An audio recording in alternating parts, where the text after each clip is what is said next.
Hello students, इस lecture में हम स्टार्ट करने वाले हैं 9th का आपका फर्स्ट चैप्टर नंबर सिस्टम।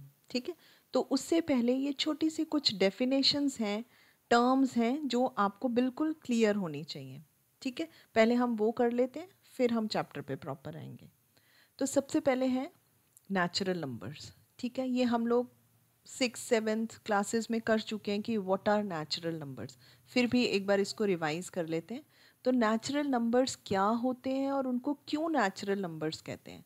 देखो, अगर हम किसी से भी पूछते हैं कि नंबर्स, काउंटिंग नंबर्स बताओ, तो सब 1 से स्टार्ट करेंगे। ठीक है ना, everybody will say 1 2 3 till infinity. ठीक है, तो it comes out naturally to you.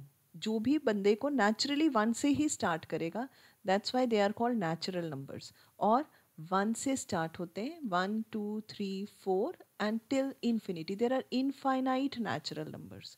ठीक है, और इसे हम कैपिटल एन से रिप्रेजेंट करते हैं। इस कलेक्शन ऑफ नेचुरल नंबर्स को हम कैपिटल एन से रिप्रेजेंट करते हैं। ठीक है, नेक्स्ट है होल नंबर्स। नेचुरल नंबर्स और होल नंबर्स में बस थोड़ा सा फ़र्क है। एक्चुअली नेचुरल नंबर्स जब हम 9 तक पहुंच जाते हैं ना, तो व्हाट नेक्स्ट, इसके बाद 1, मुझे 10 लिखने के लिए ये ज़ीरो भी इंट्रोड्यूस करना पड़ा। तो जैसे ही ज़ीरो यहाँ पे आया ना, तो ये कलेक्शन कंप्लीट हो गया। अब आप कोई भी नंबर्स लिख सकते हो ज़ीरो की हेल्प से, तो ये कंप्लीट हो गया, होल हो गया। इसीलिए इसे होल नंबर्स कहते हैं। और इसके कलेक्शन को हम कैपिटल W से रिप्रेजेंट करते हैं। ठीक है, ये सब मैं मानती हूँ कि आप लोगों ने सबने किया हुआ है, लेकिन फिर भी कुछ बच्चों को कन्फ्यूजन रहता है डिफरेंस बिटवीन नेचुरल होल। तो चैप्टर शुरू करने से पहले हमें ये कर लेना चाहिए था। ठीक है, अब इंटीजर्स क्या होते हैं।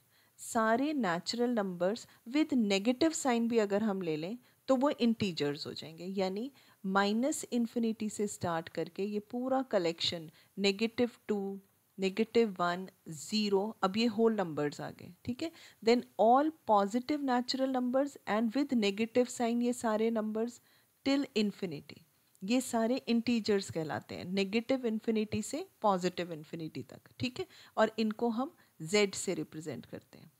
ठीक है, और इनफैक्ट इनकी क्यों ज़रूरत पड़ी, इसमें भी बेटा ये हो जाता है कि जैसे अब आपने ये मेरे ख्याल से 8th में जब इंटीजर्स पढ़ा था, है ना, तो इसमें हमने जैसे सपोज करो ये सरफेस ऑफ अर्थ है, तो अगर मैं हाइट ऊपर कंसिडर कर रही हूँ तो मैं इसको पॉजिटिव में ले लूँगी, एंड अगर बिलो दिस ग्राउंड कंसिडर कर रही हूँ तो नेगेटिव में ले लेंगे, है ना। टेम्परेचर है, अगर ज़ीरो से ऊपर है तो हम उसे पॉजिटिव टेम्परेचर ले रहे हैं, और अगर वो ज़ीरो से कम हो गया तो यहाँ पे मुझे नेगेटिव साइन की ज़रूरत पड़ती है। तो इसीलिए ये नेगेटिव इंटीजर्स इंट्रोड्यूस हो गए। ठीक है ना, तो नेगेटिव नंबर्स भी, तो integers are basically from minus infinity to plus infinity. ठीक है, अब आते हैं रैशनल नंबर्स। ये भी 8th में आप लोगों ने शायद थोड़ा सा किया हुआ है। रैशनल नंबर्स इंपॉर्टेंट है। देखो, कोई भी नंबर जिसको मैं p/q के फॉर्म में, यानी किसी रेशियो के फॉर्म में लिख सकती हूँ, इसीलिए ये रैशनल नंबर कहलाता है। ये कहाँ से आया है, from the word ratio, rational numbers.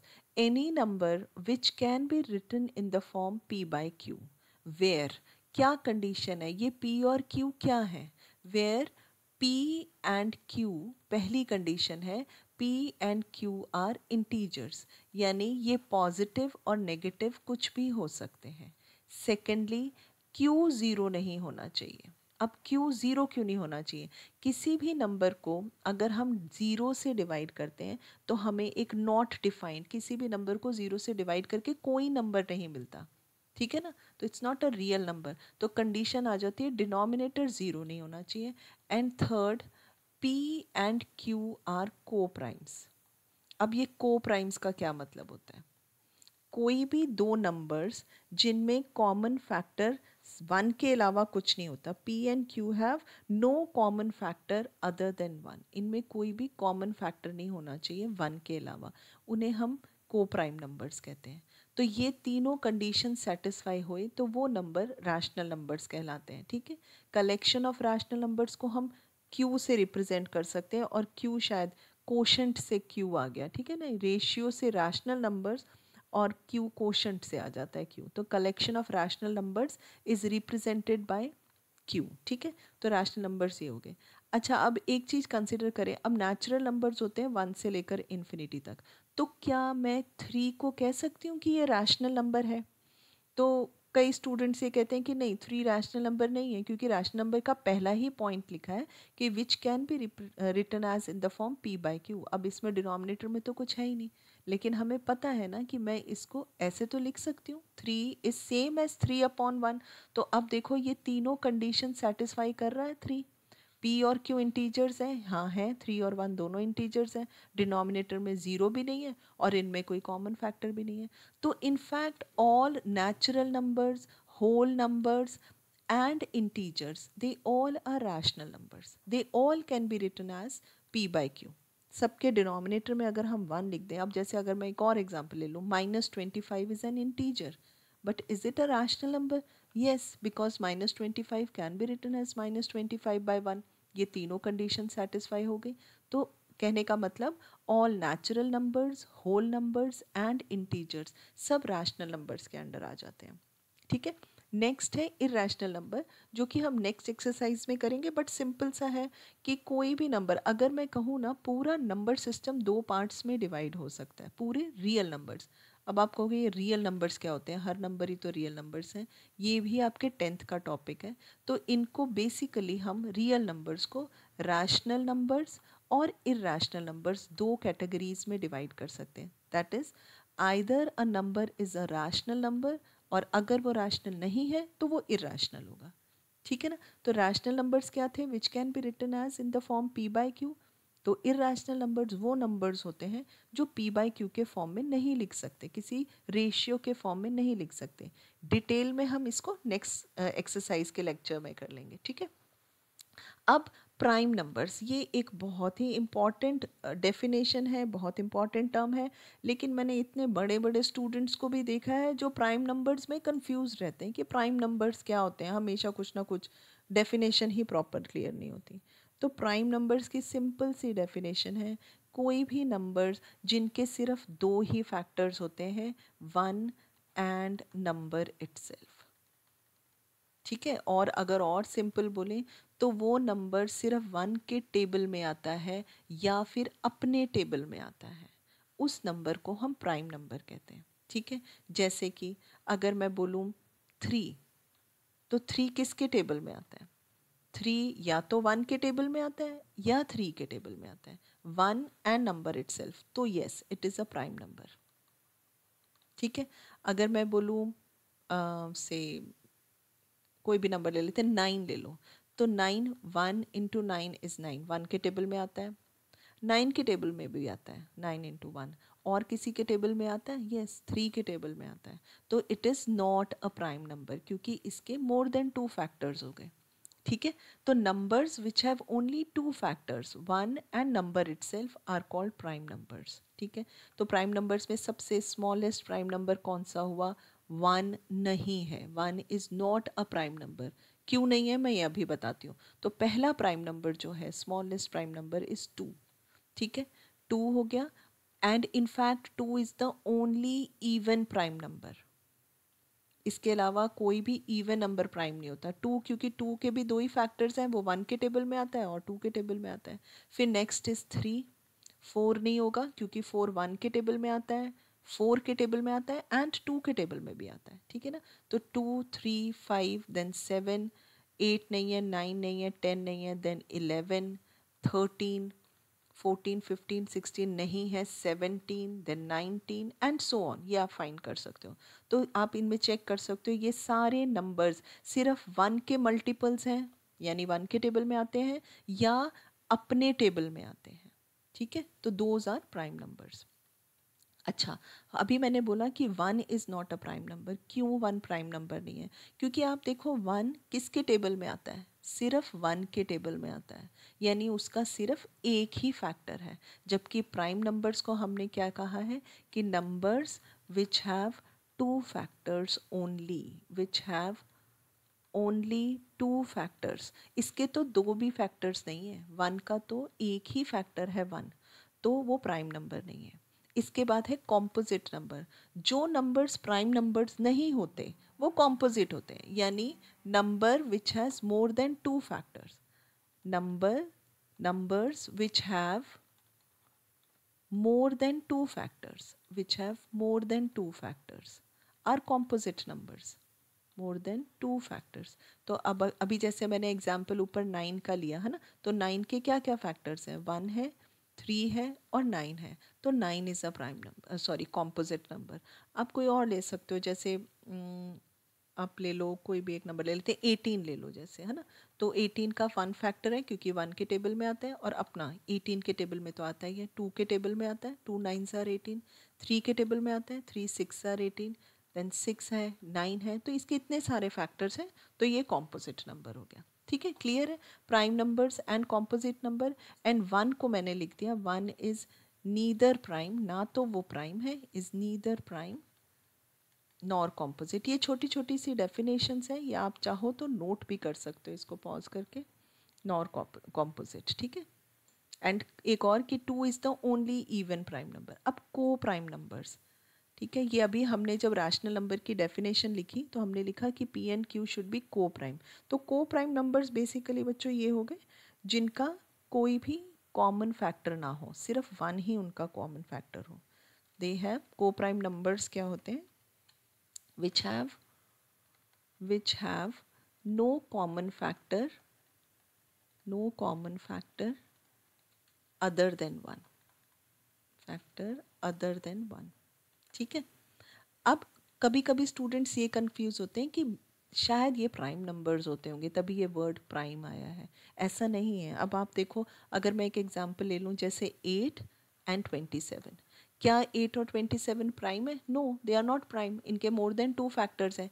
पर को प्राइम है क्या? तो हम इनमें कॉमन फैक्टर्स देखते हैं। तो देखो 8 का क्या कॉमन फैक्टर है, 1 है, 2 है, 8 के मैं फैक्टर्स लिख रही हूँ, 1 2 4 है और 8 है। और 27 का 1 है, 27 है, 3 है, 9 है ना। तो इनमें कॉमन क्या आ रहा है, सिर्फ 1 ही आ रहा है ना। Which have no common factor other than 1, सिर्फ 1 ही उनका कॉमन फैक्टर हो तो उन्हें हम को प्राइम नंबर्स कहते हैं। क्लियर है। तो ये कुछ टर्म्स थी जो अभी शायद हमें आगे भी ज़रूरत पड़ेगी, इसलिए मैंने करवा दी आपको। ठीक है। अच्छा, अब एक चीज़ छोटे सा पॉइंट और है कि जब हम रैशनल नंबर कह रहे हैं ना, कि कोई भी नंबर अगर p/q के फॉर्म में लिखा हुआ है, तो देखो अगर मैं कह रही हूँ कि 10/20, तो is it a rational number? Yes, it is a rational number. लेकिन इसमें जो हमने थर्ड कंडीशन लिखी थी ना, कि इनमें कोई कॉमन फैक्टर नहीं होना चाहिए, इनमें तो कॉमन फैक्टर है ना, 10 से डिविजिबल है।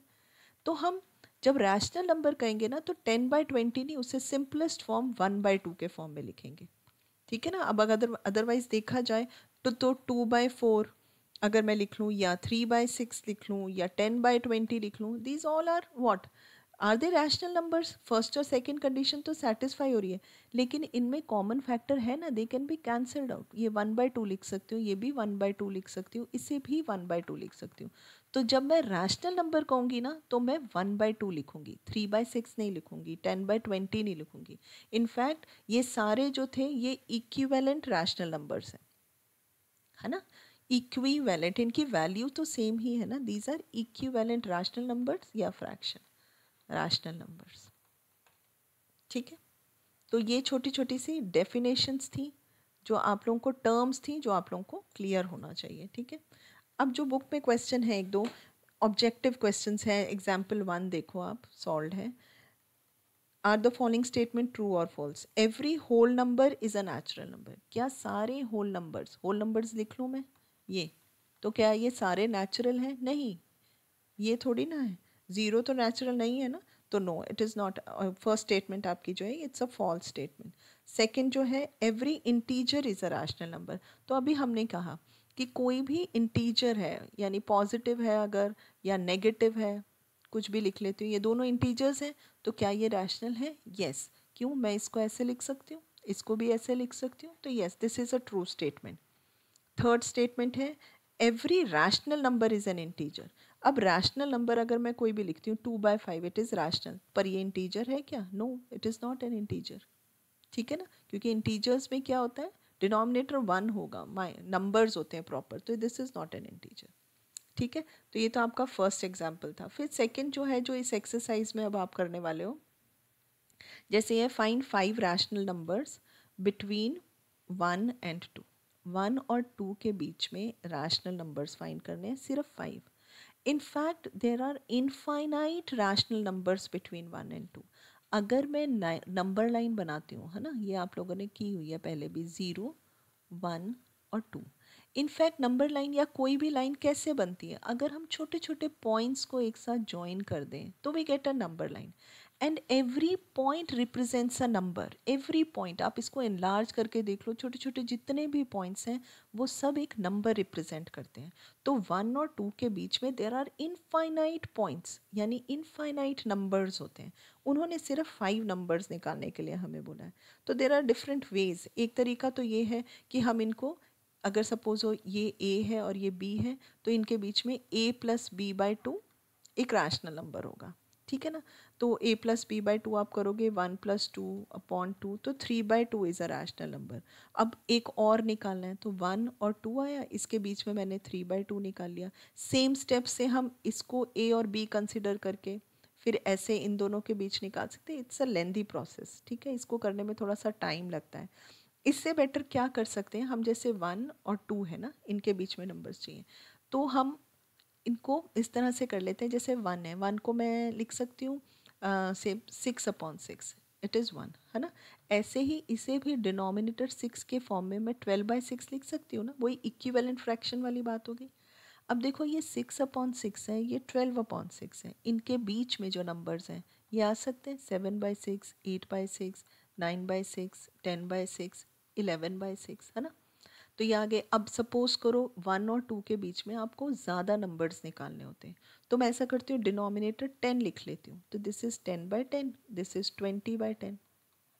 1 और 2 को मैंने ऐसे लिख लिया। अब इनके बीच में numbers 11/10, 12/10, 13/10 and so on. This is how we can find many infinite rational numbers between any two. और ये देखो, ये भी बात है, इन सब में हर स्टूडेंट का आंसर डिफरेंट हो सकता है, करेक्ट होना चाहिए। कोई ये 3 लिख देगा, कोई ये वाले ऊपर वाले 3 लिख देगा, तो आंसर सबका सेम है, क्योंकि इनफाइनाइट रैशनल नंबर्स हैं। आपने कोई 5 लिख दिया, किसी और ने कोई और 5 लिख दिया, ठीक है ना। तो हम ऐसे भी कर सकते हैं। ये चीज़ आप लोगों ने 8th में भी की हुई है शायद, कि हम सिंपल डिनोमिनेटर सेम कर देंगे। अब जैसे सपोज करो हमारे पास नंबर है से 3/5 है एंड 4/5 है, ये रैशनल नंबर है। इसके बीच में उन्होंने 5 रैशनल नंबर्स बोले हैं, तो हम ऐसा कर लें कि दोनों का डिनोमिनेटर सेम कर दें। क्या कर सकते हैं हम दोनों का डिनोमिनेटर, मैं इसको 10 से मल्टीप्लाई कर सकती हूँ, ठीक है ना। न्यूमरेटर और डिनोमिनेटर दोनों को करना है, ठीक है। तो अब ये नंबर बन गया 30/50। सेम 3/5 का ही एक इक्विवेलेंट फ्रैक्शन मैंने ये लिख लिया, 4/5 को मैंने ऐसे लिख लिया। अब आप इसके बीच में फाइंड कर सकते हो rational number, this is 31/50, 32/50 and so on, जितने भी निकालने हैं उतने निकाल सकते हो, ठीक है। तो अब इसकी मेरे ख्याल से इस लेक्चर की हेल्प से आप एक्सरसाइज 1.1 भी कर पाओगे और पूरी डेफिनेशन अच्छे से नोट डाउन भी कर लेना, ठीक है। और मेरे ख्याल से ये चीज़ क्लियर होनी चाहिए। एग्जाम्पल्स एक बार देख के ये हमने कैसे किए, एक्सरसाइज 1.1 आप खुद अटेम्प्ट कर लेना, ओके।